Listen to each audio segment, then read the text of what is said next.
aujourd'hui, la pause lecture, c'est avec ce livre formidable, une bible vraiment incontournable à avoir. Vivre sa grossesse et son accouchement, une naissance heureuse. Rien que le titre, c'est tout un programme. Isabelle Barban est une dame extraordinaire. Donc vraiment, ce livre, je t'invite vraiment à te le procurer. Si en plus tu as envie d'un accouchement plutôt naturel, si tu as envie de comprendre ce qui se passe et pour pouvoir faire des choix éclairés, vraiment, celui-ci, tu fonces, tu vas chez ta libraire préférée, parce que nos libraires sont extraordinaires, il y a des pépites dans les livres. Et aujourd'hui, je vais te lire un passage qui va parler de la poussée. On est dans le chapitre consacré à la physiologie, justement pour comprendre la mécanique, comprendre ce qui se passe. Et tu vas voir, c'est assez intéressant la poussée. Bon, aujourd'hui, je ne mets pas les lunettes. Et je te jure, ça va passer. Ou pas. La poussée. Les contractions continuent à faire descendre le bébé en étant moins douloureuses parce qu'elle n'étire plus le col. Sa tête vient alors appuyer sur le muscle transverse du périnée et sur les terminaisons nerveuses situées à la jonction entre le côlon et le rectum, d'où cette sensation si particulière, comme si le bébé allait plutôt sortir par l'anus. Cette pression provoque chez la mère des mouvements involontaires de poussée, souvent accompagnés d'une envie d'agripper quelque chose avec ses mains. Des poussées spontanées, incontrôlables, qui font dire à toutes les mères « ça pousse tout seul !» Car il s'agit vraiment d'un réflexe et non pas d'une décision ou d'une action prise ou dictée de l'extérieur. Le mélange d'hormones qui a présidé au progrès du travail a changé. Des hormones de la famille de l'adrénaline y sont ajoutées. Dans ce moment crucial de la vie, la réaction du corps obéit à des lois très primitives qui visent la survie de l'espèce. Pendant la dilatation, un stress important ralentit, voire arrête les contractions. Au contraire, quand l'accouchement est imminent, un grand stress pour la mère peut accélérer la naissance du bébé plutôt que de l'inhiber, parce qu'à ce stade, il est plus sécuritaire de compléter le processus que de l'arrêter. En réponse à ces sensations intérieures, le corps de la mère pousse avec chaque contraction. Sous la poussée, le sacrum bascule littéralement vers l'arrière en bougeant de 1 ou 2 cm. Pas des millimètres, des centimètres. Quand la mère est dans une position qui permet ce mouvement, on peut voir le sacrum en relief alors qu'il était invisible auparavant. C'est que les os du bassin ne sont pas soudés ensemble. Les joints entre le sacrum, le coccyx et les os iliaques se sont graduellement relâchés pendant la grossesse grâce à l'action des hormones en prévision de cette demande exceptionnelle de flexibilité. Et ils peuvent littéralement s'ouvrir pour faciliter le passage.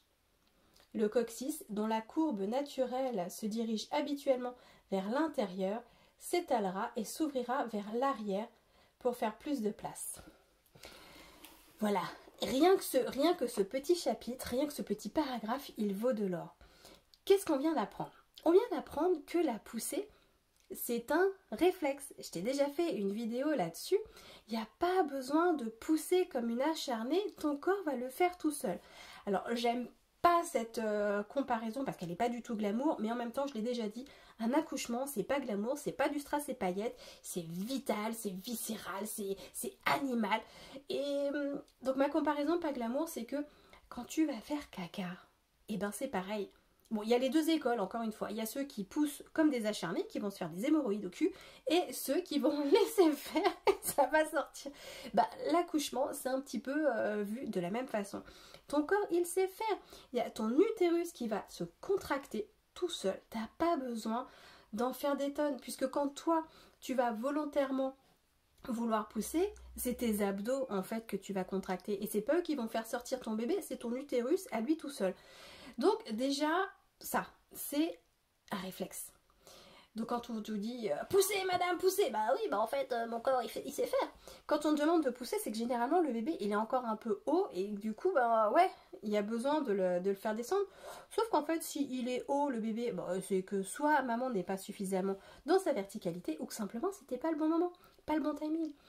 Donc ça, et l'autre chose aussi très importante, qui découle donc de ce paragraphe, c'est qu'encore une fois, la position allongée sur le dos avec les pieds dans les étriers, c'est la pire des positions merdiques qui soit possible pour un accouchement. Puisqu'on vient de le lire, le sacrum, il a besoin de s'ouvrir. Mais si tu es couché dessus, il ne peut pas s'ouvrir, il ne va pas faire un trou dans le matelas non plus. Donc on a vraiment besoin de cette verticalité. Couché sur le dos, tu empêches, maintenant tu comprends pourquoi c'est plus long, pourquoi c'est plus difficile, puisque tu perds quand même, alors je sais pas ce que ça fait, 2 cm. Ouais, ça doit faire ça, peut-être. 2 cm, encore une fois, c'est pas des millimètres, ce sont des centimètres. Donc, autant dire que c'est pas négligeable ça. Donc forcément, si tu appuies sur ton bassin, si tu écrases tous les os, le coccyx, le sacrum, le corps ne fait pas son boulot comme il devrait. Donc, on lève son popotin, on se remet dans la verticalité, on laisse les os justement s'ouvrir, faire la place au bébé, et ça va passer de manière beaucoup plus fluide. Voilà, j'espère que cette pépite t'aura vraiment donné envie d'acheter ce livre qui est vraiment incontournable. Si d'ailleurs tu as une liste de naissance, si tu fais encore partie des mamans qui font des baby showers ou des choses comme ça, c'est ça qu'il faut demander. C'est pas des bodys pour les bébés qui vont mettre 3 jours ou la tenue super chiante à mettre parce que le bébé bouge dans tous les sens. Non, des cadeaux vraiment utiles. Voilà, t'as ça notamment. Donc voilà, va voir ta libraire, fais une liste de cadeaux et voilà, garde en tête que la poussée c'est donc un réflexe et surtout que tu as besoin de verticalité, de ne pas avoir les os du bassin comprimés sur un matelas pour pouvoir permettre l'ouverture et la sortie de bébé. Je te dis à bientôt, prends grand soin de toi, belle lecture, belle grossesse, bel accouchement, beau bébé, du bonheur quoi. À bientôt.